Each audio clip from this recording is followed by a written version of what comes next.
Welcome back to my channel. അപ്പോൾ നമ്മൾ ഇന്ന് പുതിയൊരു നല്ലൊരു ഈസി റെസിപ്പി ആയിട്ടാണ് കേട്ടോ വന്നിട്ടുള്ളത്. പഴമൊന്നും കഴിക്കാൻ ഇഷ്ടമില്ലാത്തവർക്കൊക്കെ കഴിക്കാൻ പറ്റിയ ഒരു നല്ല റെസിപ്പിയാണ് കേട്ടോ. അപ്പോൾ നമ്മൾ സാധാരണ പഴം വാട്ടിയത് ഒക്കെ കഴിക്കുക എന്ന് വെച്ചാൽ ചിലവർക്കൊന്നും ഇഷ്ടാവില്ല, അരിഞ്ഞിട്ടൊക്കെ ആകുമ്പോൾ. ഇത് ഒരുവിധം എല്ലാവർക്കും ഇഷ്ടമാവും കേട്ടോ. നമുക്കൊന്ന് ട്രൈ ചെയ്ത് നോക്കാം. അതിനായിട്ടൊരു കുറച്ച് പഴം വേണം കേട്ടോ. ഇതുപോലെ റൗണ്ട് ഷേപ്പിൽ കട്ട് ചെയ്തെടുക്കുക. എന്നിട്ട് പാന് ചൂടാകാൻ വെക്കുക. എന്നിട്ട് അതിലേക്ക് ഓരോന്ന് വീതം ഇട്ട് കൊടുക്കുക. അപ്പം നമ്മളൊരു സ്പൂണ് വെച്ചിടാം, കൈ വെച്ച് വേണമെങ്കിൽ അങ്ങനെ ഇടാം. അപ്പോൾ അതിലേക്ക് ഓയിലാണെങ്കിൽ ഓയിൽ, അല്ലെങ്കിൽ നെയ്യ് ആദ്യം ഒഴിച്ച് കൊടുക്കണം കേട്ടോ. എന്നിട്ട് നല്ലപോലെ ചൂടായിട്ട് ഇതുപോലെ ഓരോന്നിച്ച് ഇങ്ങനെ ഇട്ട് കൊടുക്കുക കേട്ടോ. ഒന്ന് നിറച്ചും ഫുള്ളും ഇടാം കേട്ടോ. അപ്പോൾ ഫുള്ളും ഇട്ടിട്ടുണ്ട്. ഇനി നമുക്കിത് ലോ ഫ്ലെയിമിലാണെങ്കിലും അല്ലാതെ ഹൈ ഫ്ലെയിമിൽ ഇട്ടിട്ടാണെങ്കിൽ അങ്ങനെ ഫ്രൈ ചെയ്തെടുക്കുക. അപ്പോൾ ഞാൻ ഹൈ ഫ്ലെയിമിൽ ഇട്ടിട്ട് ജസ്റ്റ് ഒരു 1/2 സെക്കൻഡോളം മതി. അത്ര പെട്ടെന്ന് ആവ് കിട്ടും കേട്ടോ. അത് പഴമല്ലേ, നല്ല പഴുത്ത പഴമായിരുന്നു, അതിനെക്കൊണ്ട് പെട്ടെന്ന് ഫ്രൈ ആയി കിട്ടും. ഇനി നമുക്കിത് മറിച്ച് ഇട്ട് നോക്കാം കേട്ടോ. അപ്പോൾ അത് നല്ലപോലെ ഫ്രൈ ആയി വരുന്നുണ്ട്. അപ്പോൾ അതെല്ലാം നമുക്ക് ഫ്രൈ ആയിട്ടുണ്ട്. ഇനി നമുക്കൊക്കെ മറിച്ചിട്ട് കൊടുക്കാം കേട്ടോ. അല്ല, ഇപ്പോൾ കണ്ടില്ലേ, മുഴുവനും നല്ല പോലെ ഫ്രൈ ആയിട്ട് ഞാൻ മറിച്ചിട്ട് കൊടുത്തിട്ടുണ്ട് കേട്ടോ.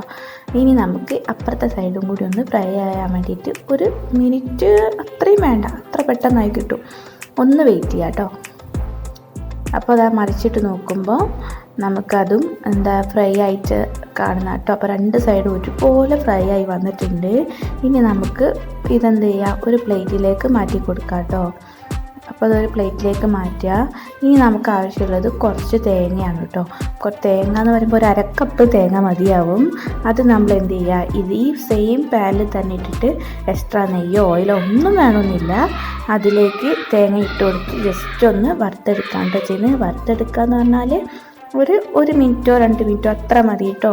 മൊത്തത്തിലൊരു 5 മിനിറ്റ് മതിയാവും കേട്ടോ. ഇതെല്ലാം കൂടെ ചെയ്യാനായിട്ട് അത്ര എളുപ്പമാണ് കേട്ടോ. ഇതിലേക്ക് നമുക്ക് ഒരു ഏലക്ക പൊടിച്ചതും പിന്നെ അണ്ടിപ്പരിപ്പ് വേണമെങ്കിൽ ഇട്ട് കൊടുക്കാം കേട്ടോ. ഇട്ടുകൊടുത്തിട്ട് അപ്പോൾ നമ്മുടെ ഫ്രൈ ആയ തേങ്ങ നമുക്ക് ഈ പഴത്തിലേക്ക് ചേർത്ത് കൊടുത്തിട്ട് നല്ലപോലെ ഇളക്കി കൊടുക്കുക കേട്ടോ. ഇളക്കി കൊടുത്തതിന് ശേഷം ആവശ്യത്തിനുള്ള പഞ്ചസാരയും കൂടി ചേർത്ത് കൊടുക്കുക. എന്നിട്ട് അത് നമ്മുടെ മധുരത്തിനനുസരിച്ച് ചേർത്ത് കൊടുക്കുക. എന്നിട്ട് നല്ലപോലെ ഒന്ന് ഇളക്കി കൊടുക്കുക. അപ്പോൾ നമ്മുടെ കിട്ടില്ലാനായിട്ടുള്ള ഐറ്റം ഇവിടെ റെഡി ആയിട്ടുണ്ട് കേട്ടോ. അപ്പോൾ ഇത് നമ്മൾ സാധാരണ പഴം സ്നാക്ക് ഉണ്ടാക്കുമ്പോൾ അലിഞ്ഞെടുക്കില്ല. ഇത് അങ്ങനെയൊന്നും ഉണ്ടാവില്ല. തേങ്ങയും പഴവും ഒക്കെ വേറെ വേറെ ആയതുകൊണ്ട് തന്നെ നല്ല ടേസ്റ്റാണ്. എല്ലാവരും ഇതൊന്ന് ട്രൈ ചെയ്ത് നോക്കൂ കേട്ടോ. അപ്പോൾ കുട്ടികൾക്കൊക്കെ ഭയങ്കര ഇഷ്ടമാവുന്നൊരു സ്വീറ്റാണ്. മാത്രമല്ല നമ്മൾ സാധാരണ ഉണ്ടാക്കുന്നതിലും കുറച്ച് വ്യത്യസ്തമായിട്ടുള്ള ഒരു ടേസ്റ്റും കൂടിയാണ് കേട്ടോ ഇതിനുണ്ടാവുക. അപ്പം ഒന്ന് ട്രൈ ചെയ്ത് നോക്കുക. അപ്പോൾ എല്ലാവരും എൻ്റെ ചാനൽ സബ്സ്ക്രൈബ് ചെയ്യുക, ഷെയർ ചെയ്യുക, ലൈക്ക് ചെയ്യുക. പിന്നെ അടുത്ത റെസിപ്പി ആയിട്ട് അല്ലെങ്കിൽ മറ്റൊരു നല്ല വീഡിയോ ആയിട്ട് നമുക്ക് നാളെ കാണാം. അതുവരെ bye bye. Stay to my channel.